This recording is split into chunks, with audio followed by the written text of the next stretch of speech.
My name is Melissa Carter. I'm 36, an interior architect living in Portland, Oregon. I've spent most of my life building spaces that make people feel safe, calm, seen. Funny thing is, no one ever built a space like that for me. It happened on an ordinary Tuesday night. I was sketching layouts for a client when my phone buzzed on the desk. One new message from Mom. I still remember every pixel of it. Don't come home again. You're no longer part of this family. No emojis, no explanation, just final. I froze.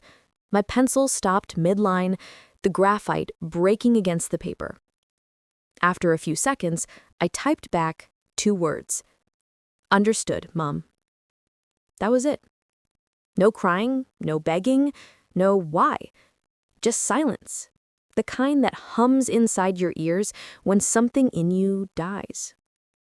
I sat there for a long time, the screen still glowing, the words burning into my brain. All the birthdays I planned for her, all the medical bills I covered when insurance failed, all the nights I stayed up wiring money to my dad's sinking business, gone. Erased with one text. And then the buzzing started. First Mom again, then Dad, then my brother Ethan. Missed calls stacking up like a heartbeat monitor gone wild. By midnight, there were over 20. They were panicking, and I knew exactly why. See, I'd been their safety net for years. The dependable one. The one they could guilt into saving them whenever things went south. Now the net was gone, and they were free-falling. I didn't answer a single call. I poured myself a glass of wine, sat by the window, and just watched the rain slide down the glass, like tears I didn't feel ready to cry. If you've ever been the black sheep of your family, the one who gives everything and still ends up being the villain, you'll understand that moment. You'll also understand this. If you've ever felt pushed out or cut off for finally saying enough, share your story in the comments. I want to hear it. And don't forget to subscribe, because what happened next turned my entire world upside down. I leaned back on the couch, phone still lighting up every few seconds, and whispered to the empty room. They never saw me as their daughter, only as their lifeline. Outside, Portland was silent except for the hum of the city lights. Inside, something inside me finally clicked. For years, I thought family meant sacrifice, that love was proven through how much pain you could endure without breaking. But that text, it wasn't just rejection. It was freedom, disguised as cruelty. I turned off my phone, closed my laptop, and stared at the half-finished design in front of me, a lobby meant to make strangers feel at home. The irony wasn't lost on me. I'd spent my career building comfort for others, while my own home had never felt like one. As the rain kept falling outside, I knew one thing for certain. Whatever came next, I wouldn't be the one begging to belong anymore. That night was the end of something, but it was also the quiet beginning of me finally taking my life back. When I was a kid, I thought our family was one of the lucky ones. We lived in a cedar-sided house just outside Portland, the kind with the porch swing and the smell of sawdust drifting from Dad's workshop. People used to say, the Carters are the picture of the American dream. And maybe from the outside we were. Dad, George Carter, built his reputation from scratch. He owned a small chain of handcrafted furniture stores, Carter & Sons. He loved those words, and sons. It was his legacy, his pride, the line that would live on through my younger brother, Ethan. Mom, Linda, had once been an accountant. She gave it up to support the family vision, as Dad liked to say, though mostly it meant keeping the books, managing the home, and smoothing over Dad's temper when things got rough. And me? I was the quiet one who loved drawing blueprints in the margins of my notebooks. While other kids doodled hearts and initials, I sketched floor plans. I didn't dream about the family business or running stores. I dreamed about spaces filled with light, places that made people feel calm, safe, whole. Dad never understood that. When I told him I wanted to study interior architecture, he laughed across the dinner table. Design's cute, Melissa, but it's not a career. You'll end up broke and back here begging for a job. Mom looked away, pretending to check the oven timer. That was her role, silent referee. Ethan just smirked, like he already knew who'd win that fight. When I got accepted into Oregon State's design program, I cried with joy. Dad's only response was, "Then you're on your own." No tuition, no support, just a closed wallet and a colder look. So I worked 2 jobs, one at a cafe before classes, one at a hardware store after. I studied during lunch breaks and drew designs on napkins when customers were slow. It was exhausting, but it was mine. Every small success felt like proof that I was worth something, even if they never saw it. Mom called sometimes, always in whispers, so Dad wouldn't hear. "How are your classes?" she'd ask, and before I could answer, she'd sigh. "Ethan's helping your father this week. He's really growing into his role." It hurt every time. No matter what I achieved, the spotlight was always on him. By the time I graduated, I had debt up to my neck and dreams bigger than my bank account. Still, I went home for the holidays, hoping maybe they'd see I'd made it through on my own. But the conversation at the dinner table never changed. Dad asked Ethan about expansion plans. Mom bragged about how her boys were keeping the Carter name alive. When she turned to me, it was just, "Still decorating houses, honey?" Decorating houses. That's what she called it. Like all those sleepless nights, the unpaid internships, the portfolios, I was still just playing pretend. That night I sat on the porch, watching the lights from Dad's workshop flicker through the trees. Ethan's laughter carried through the open window. And I realized something that broke me quietly. I was part of the family only when they needed something fixed or financed, never when they needed someone to love. So I left early the next morning. No big goodbye, no scene, just a note on the counter. "Thanks for dinner." On the drive back to Portland, the rain hit the windshield hard, and I told myself I wouldn't cry. But I did, because somewhere deep down, I was still that girl who believed if she worked hard enough, she'd finally earn a place at her own family's table. Success came quietly, like a tide that no one noticed until it reached their feet. After college, I started my own interior design studio from a rented basement. No fancy investors, no family help, just grit, long hours, and a few loyal clients who believed in me. I remember my first real project, redesigning a downtown cafe that smelled like burnt espresso and regret. I turned it into a warm, modern space with reclaimed wood and soft lighting.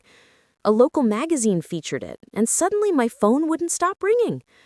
By 30, I was working with boutique hotels, restaurants, and private homes all over Oregon. I had employees, a real office, and a name people recognized. But at home, none of it mattered. Every family dinner was the same script. Dad talking about the Carter legacy, Mom nodding, Ethan bragging about running the stores, and then Dad would glance my way. "So, still doing your little decorating projects?" I wanted to laugh. Projects that paid more in a month than his stores made in 3. But I bit my tongue, because that's what I'd always done. Stay polite, stay small, stay grateful. But resentment is like rust. You don't see it until the whole thing starts to crumble. When Mom got sick, really sick, with heart complications, the hospital bills were massive. Insurance barely covered half. Dad called, his voice tight, but polite. "We could use a little help, sweetheart, just until things stabilize." I didn't hesitate. I wired $40,000 that same night. No questions, no promises of repayment. I just wanted Mom to be okay. A month later, Ethan called, voice full of false humility. "Hey, Mel, I'm in a bit of a jam with inventory and the business credit cards. You think you could spot me 20 grand just for a few weeks? Weeks turned into months, months into silence. There was never a thank you, never acknowledgement. The next time I saw Dad, he was toasting Ethan at a barbecue. "He's the one keeping this family running," he said proudly, clinking glasses. I stood there, holding a paper plate, smiling like it didn't sting. I wanted to scream, to tell everyone that I was the one paying for the hospital, the debts, the new equipment for the workshop, that I'd kept their business alive more than once. But what would that make me? Bitter? Selfish? So I swallowed it again. But swallowing pain doesn't make it disappear, it just hardens. And by the time Dad asked for another loan to help with some cash flow issues, something in me cracked. I met him at the shop that afternoon. He didn't even look up from his ledger when I walked in. "How much this time?" I asked, crossing my arms. "50 should do it." "Do you even know what I've already given you?" He shrugged. "Families help each other." I stared at him, realizing he didn't mean family helps. He meant I help. When I brought it up to Mom, hoping for at least one voice on my side, she sighed. "You know how your father is, honey. And Ethan's under so much pressure. You can afford it." That last sentence hit like a slap. You can afford it. That was the story of my life with them. Even when I showed her photos of the boutique hotel I just redesigned, a project that made regional headlines, she barely looked. "That's lovely, dear. But Ethan's been working late nights. He's exhausted." I could feel my chest tightening. It wasn't jealousy. It was grief. Grief for the daughter they refused to see. For the woman they refused to respect. I left that night without saying goodbye. Driving back to Portland, I gripped the steering wheel until my knuckles went white. The city lights blurred through my tears, and all I could think was how stupid I had been, thinking love could be bought with kindness, thinking money could buy belonging. By the time I pulled into my driveway, the anger had settled deep in my gut like a stone. I walked into my apartment, took off my jacket, and looked at the family photo hanging by the door. The four of us smiling in front of the old store, all pretending we were something we weren't. I took it off the wall, flipped it face down, and whispered, "Never again." That was the moment I stopped being the helper, the fixer, the good daughter.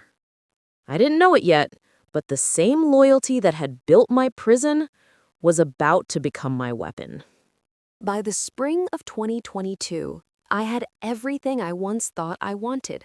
My business was thriving, my name was showing up in design magazines, and my apartment overlooked the river. Wide windows, clean lines, sunlight on polished floors. But inside, I was empty.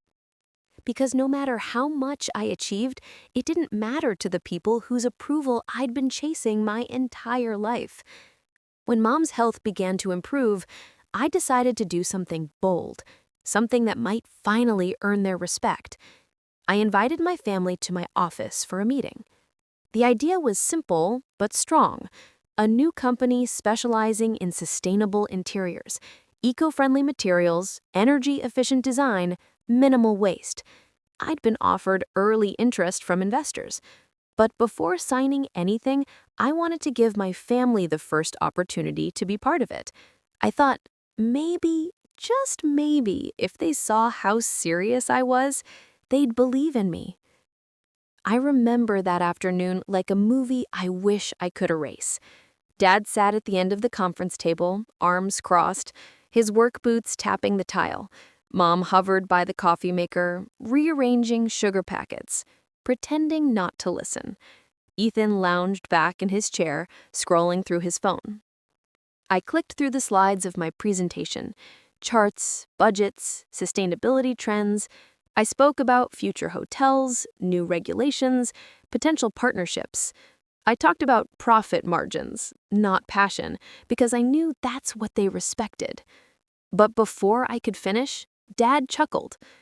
"Melissa, that's not business. That's a fantasy."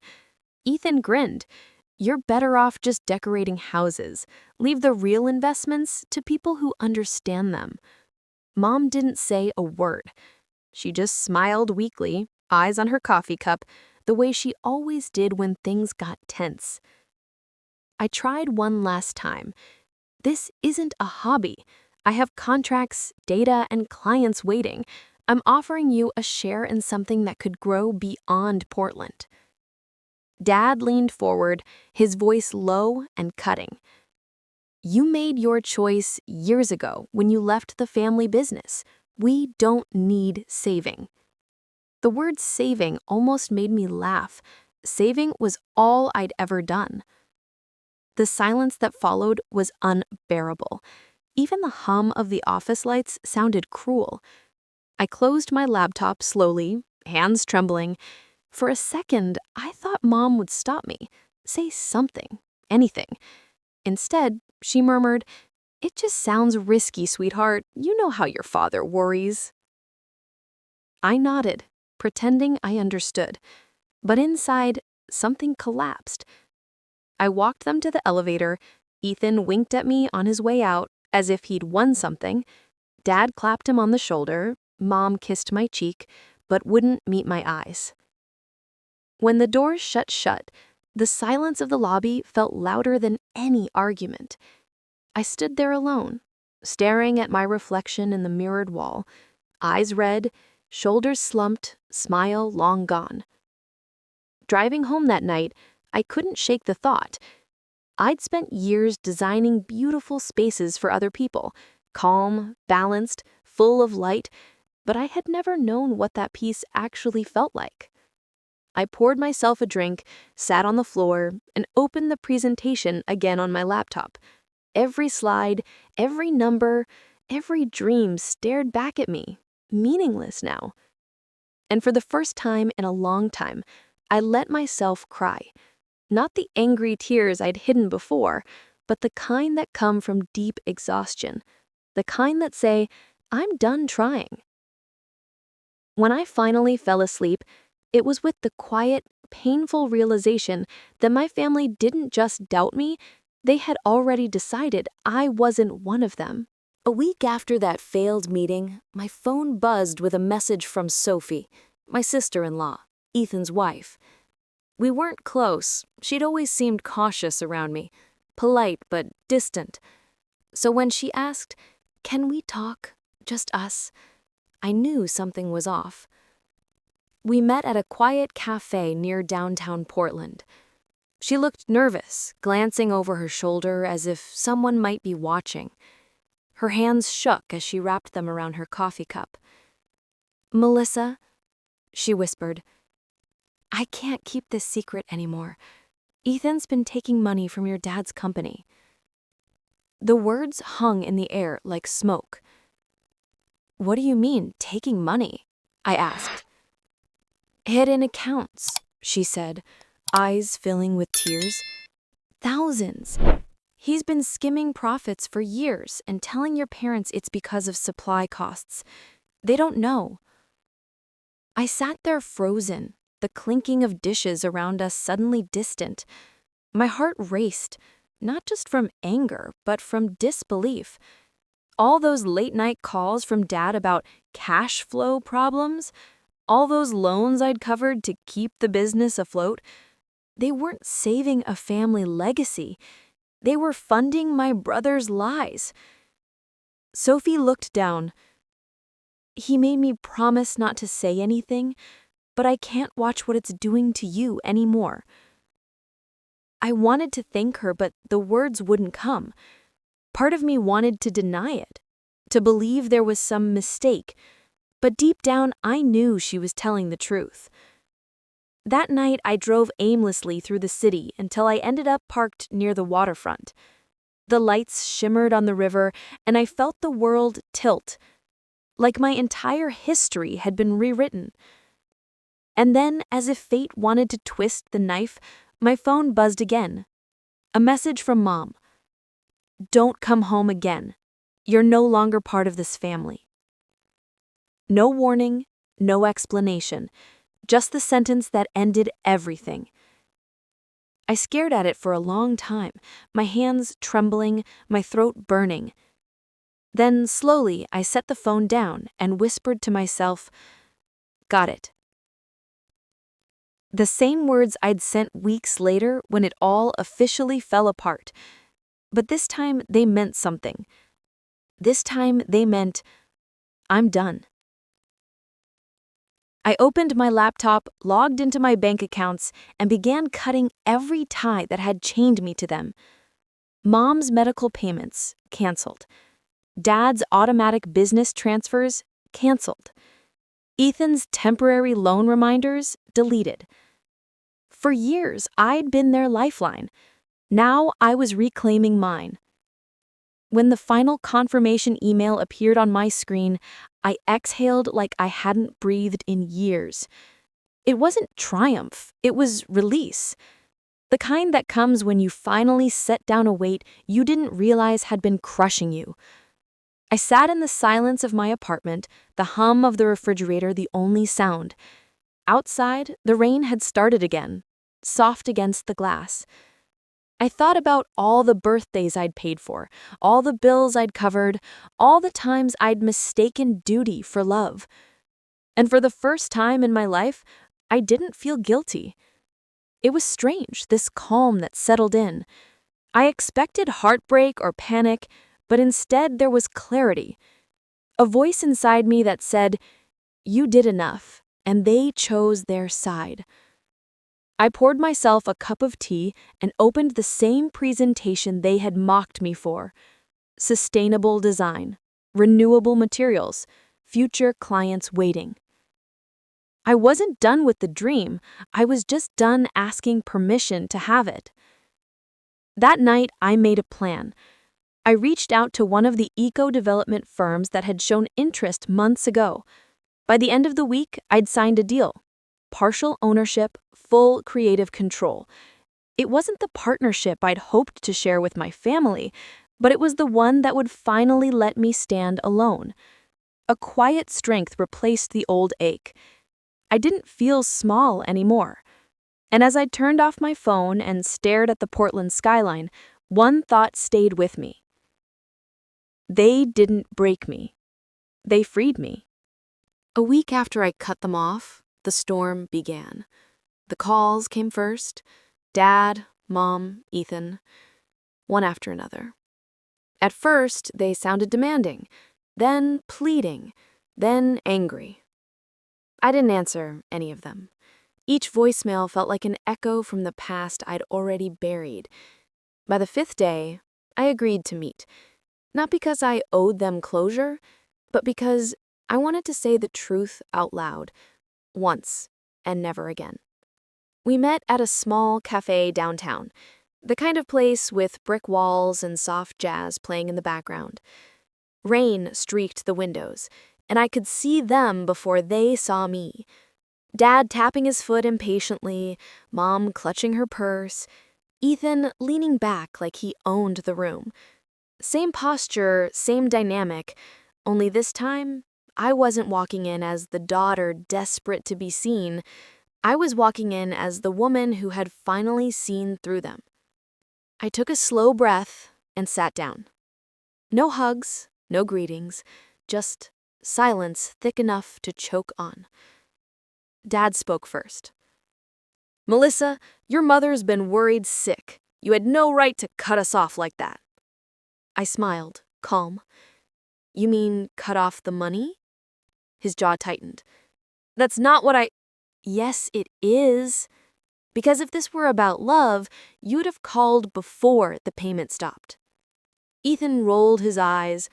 "You're overreacting. You've always been dramatic." "Funny," I said, leaning forward. "Says the man who's been stealing from Dad's company for years." His color drained from his face. Mom gasped softly, her hand flying to her mouth. "Melissa, what are you talking about? Ask Hum. Ask your perfect son about the hidden accounts, the missing profits, the debts you thought were bad luck." Ethan's voice cracked. "You have no proof." "I don't need proof," I said quietly. "Your wife already told me everything. He froze. Mom turned pale. Dad looked from one to the other, confusion hardening into something uglier, shame. "You're lying," Ethan spat, standing up. "Sit down," Dad barked. "Is it true?" He didn't answer. That silence was enough. Mom whispered, "Oh God." For a moment, nobody moved. The sound of rain against the glass filled the space between us. Then I broke it. "You know, I used to think if I worked hard enough, gave enough, you'd finally see me as part of this family. But you didn't want a daughter, you wanted a safety net." Dad's face twisted, torn between anger and guilt. "We built this family together. You don't just walk away." "I didn't walk away," I said, my voice steady. "You pushed me out the day you sent that message." Mom's eyes filled with tears. "We didn't mean it," she said softly. "Yes, you did. And maybe that's what needed to happen." I reached into my bag and pulled out a folder. Contracts, numbers, proof of my deal with the environmental firm. "By the way," I said, placing it on the table, "I sold my sustainable design project. A national company bought it for $1.3 million. Their expressions shifted: shock, disbelief, a flicker of regret. "I built that without your help, without your faith. You taught me to survive alone, and I did." Ethan muttered something under his breath, but I didn't care. For once their opinions meant nothing. I stood up, sliding my chair back slowly. "You don't owe me anything, and I don't owe you either. We're done. Truly done." Mom reached for my arm. "Melissa, please." I stepped back gently. "I hope you heal. I just can't be the medicine anymore." Dad's voice rose behind me. "You'll regret this." I turned at the doorway, meeting his eyes one last time. "Maybe, but at least the regret will be mine." Then I walked out. The door swung shut behind me, the rain cold on my face, but my chest light, like I'd just taken my first real breath in decades. Outside, the city smelled like wet earth in new beginnings, and for the first time in my life, I didn't feel like the outsider of my family. I felt like the survivor of it. A year passed before I heard from them again. Not directly, but through whispers. A friend from Portland's business circle mentioned that Carter & Sons had gone bankrupt. Suppliers had filed lawsuits when missing funds were discovered. Ethan's name came up in every report. Mom and Dad sold their house to cover debts and quietly moved out of town. Sophie filed for divorce and started over in Seattle, opening a small bakery by the pier. I didn't reach out. I didn't gloat. I didn't post about it or call anyone. Some stories don't need a victory parade. Some just need peace. My own life took a different shape. The deal I'd made with the environmental design firm changed everything. We expanded across the West Coast, creating sustainable hotels and eco-homes that reflected exactly what I'd always dreamed of: spaces filled with light, purpose, and calm. I hired a small team, mentored young designers, and finally felt that what I built mattered, not because it impressed anyone, but because it was mine. Sometimes, late at night, I'd catch myself wondering about them. Did Mom ever look at old photos? Did Dad ever admit, even to himself, that he was wrong? Did Ethan ever think about what he'd thrown away? But then I'd close my laptop, pour a cup of tea, and remind myself, closure doesn't always come with answers. Sometimes it comes in silence. I still keep one framed photo, the same one I once flipped face down. It sits in my office now, not as a wound, but as a reminder. We're all shaped by what we survive, and sometimes the people who break us are also the ones who build our backbone. Forgiveness didn't happen overnight. It wasn't a big cinematic moment or a phone call that tied it all up neatly. It was small things: breathing without guilt, laughing without heaviness, designing without needing permission. That's what healing looked like for me. Looking back, I realized something I wish I'd known years ago. Respect doesn't start when people see your worth. It starts when you do. I spent decades trying to prove I was good enough for a family that never planned to see me. But walking away wasn't selfish. It was survival. Now, when I look at the spaces I design, bright, open, full of air, I know exactly why I build them that way. Because for too long, I lived inside walls that closed in every time I tried to grow. Now I build rooms where light always finds a way in. If you've ever had to walk away from the people you love just to save yourself, I want to tell you this: you're not alone. Drop a comment below. Tell me your story. And if mine resonated with you, hit subscribe. Because sometimes survival isn't revenge, it's freedom. I looked out the window that night, Portland glowing beneath the rain, and whispered to no one in particular. They didn't end my story. They just stopped being part of it.